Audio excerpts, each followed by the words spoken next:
ओम नमो भगवते वासुदेवाय। आपके सामने एक महत्वपूर्ण विषय के ऊपर चर्चा करने के लिए हम उपस्थित हैं। आने वाले कुछ दिनों के बाद इस नए साल में जो प्रथम पर्व आने वाला है और प्रथम पर्व है मकर संक्रांति। भगवान सूर्य प्रतिमाह एक राशि में प्रवेश करते हैं। उस संक्रमण काल के उस कालखंड का नाम संक्रांति है। 6 महीने में सूर्य अपनी गति के हिसाब से दक्षिणायन और उत्तरायण में प्रवेश करते हैं। इस मकर संक्रांति को भगवान सूर्य उत्तरायण में प्रवेश कर जाएंगे। इसी उत्तरायण के साथ देवताओं का दिन प्रारंभ हो जाएगा।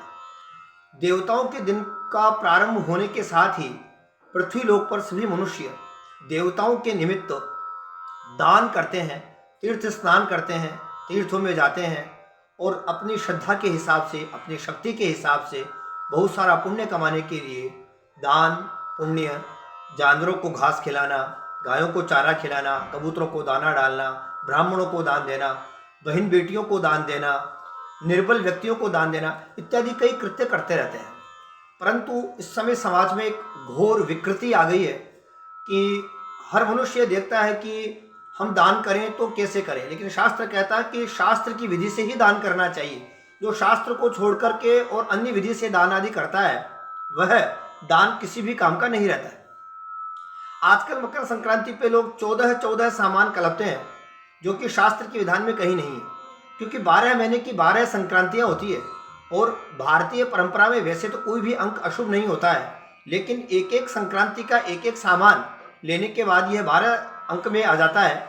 और मकर संक्रांति विशेष पर्व है, उत्तरायण है, देवताओं के दिन का प्रारंभ है। अतः मकर संक्रांति को 2 सामान देने चाहिए। अतः संख्यात्मक में 13 सामान की संख्या इस पे पूरी होती है। 13 सामान में भी आजकल महिलाएं वर्ग कुछ पता नहीं क्या क्या दान करने लग गई है। प्लास्टिक का सामान दान कर देती है। ऐसे सामान सब घर में सामान काम में आना चाहिए, तो कुछ नहीं तो साबुनदानी का ही दान कर रही है, ब्रश का ही दान कर रही है। शास्त्र में मकर संक्रांति पे लिखा है कि क्या दान करना चाहिए और क्या दान नहीं करना चाहिए, इसका विवेचन पहले करना चाहिए। देखिए, मकर संक्रांति पर देवताओं के निमित्त दान होता है, यह मनुष्य के निमित्त दान नहीं होता है कि मनुष्य का उपयोगी सामान उसको दान करें। अब कुछ लोग स्टूल दान कर रहे हैं, कुछ लोग कुर्सी दान कर रहे हैं कि साहब हमने टूथब्रश दान कर दिया, कुछ कह रहे हैं साहब हम साबुन दान करेंगे। अरे, मनुष्य के लिए दान नहीं है, ये देवताओं के निमित्त दान है। उस दान का तात्पर्य होना चाहिए कि कोई भी मनुष्य ऐसा हो जो देवताओं से जिसका जुड़ाव हो, वह दान देवताओं के द्वारा उस मनुष्य को फलीभूत हो, ऐसा दान हमें करना चाहिए। तो उसमें क्या करना चाहिए? लिखा है शास्त्र में, अन्नदानम परम दानम, अन्नदान करना चाहिए।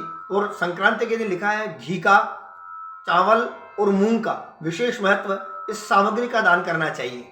हो सके तो कंबल का दान भी मकर संक्रांति के दिन करना चाहिए, क्योंकि मकर संक्रांति शीतकाल के एक बहुत वातावरण में आती है और शीतकाल से व्यक्ति पीड़ित रहता है। अतः मकर संक्रांति को शास्त्रीय दान करना चाहिए।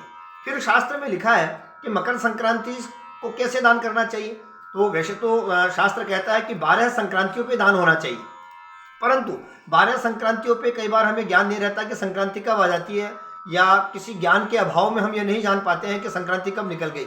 अतः 12 संक्रांतियों का दान एक साथ हम मकर संक्रांति के दिन भी कर सकते हैं, या फिर संक्रांति के दान को आप मासिक दान कर सकते हैं, वार्षिक दान कर सकते हैं। तो कई जगह ये परंपरा है और शास्त्र ये निर्णय देता है कि मकर संक्रांति से मकर संक्रांति के बीच में भी आप कोई भी धार्मिक कृत्य कर सकते हैं। जैसे कि किसी ने प्रण ले लिया कि मैं एक मकर संक्रांति से दूसरी मकर संक्रांति के बीच में 12 महीनों का तीर्थ स्नान करूंगा, उसको 12 माह स्नाना बोलते हैं।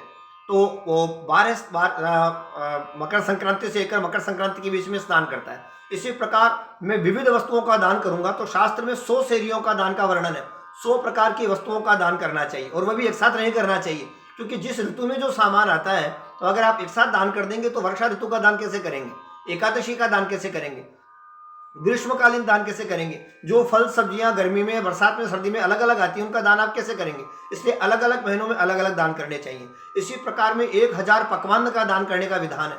इसी प्रकार 1008 मंदिरों की परिक्रमा का विधान है, 108 मंदिरों के दर्शन का विधान है, 84 मंदिरों की परिक्रमा का विधान है, 84 कोस की परिक्रमा का विधान है। मकर संक्रांति पे कई प्रकार के ऐसे दान हैं जो कि भारत के 4 धामों की परिक्रमा, 12 ज्योतिर्लिंगों की आराधना, भगवान के मुख्य मुख्य तीर्थों की आराधना, पुण्य पुण्य सरोवर, पुण्यकालीन जितने भी कुंड हैं, तीर्थ हैं, उनमें जाकर डुबकी लगाना, वहाँ कुंडों में जाकर, सरोवरों में जाकर, तीर्थों में जाकर दान करना, पुण्य कमाना, यज्ञों में सम्मिलित होना कि हम 12 महीने में 12 प्रकार के हवन करेंगे, ब्राह्मणों के द्वारा 12 प्रकार की कथा सुनेंगे, 12 महीनों की अलग अलग कथाएं सुनेंगे, 12 महीनों की एकादशियां करेंगे, 12 महीनों के पूर्णिमा करेंगे। इस प्रकार के शास्त्रीय विधान करने चाहिए, ना कि मनगढ़ंत कोई उपाय करने चाहिए। तो आइए हम प्रण लें, इस मकर संक्रांति पे कोई ऐसा प्रण लें कि जिस मंदिर में कोई व्यवस्था नहीं है, उस मंदिर के निमित्त हम दान करेंगे। हमें फालतू के सामान देने से मतलब नहीं है, बल्कि हम ये व्यवस्था करें कि मंदिर में अगर पर्दा नहीं है तो पर्दा चढ़ाएंगे,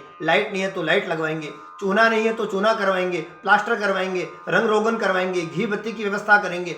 12 मंदिरों में दान करेंगे ताकि मंदिरों की व्यवस्था सुदृढ़ हो। ऐसा शास्त्रीय काम करना चाहिए जिससे कि हमारे समाज का कल्याण हो, संस्कृति का उत्थान हो, और हम संस्कृति का संरक्षण करने वाले लोग हैं। अतः आप सबसे प्रार्थना है, इस मकर संक्रांति पे कोई ऐसा प्रण लें ताकि हम एक अच्छा काम कर सकें और भारतीय संस्कृति एवं वेद मूलक शास्त्र की रक्षा कर सकें।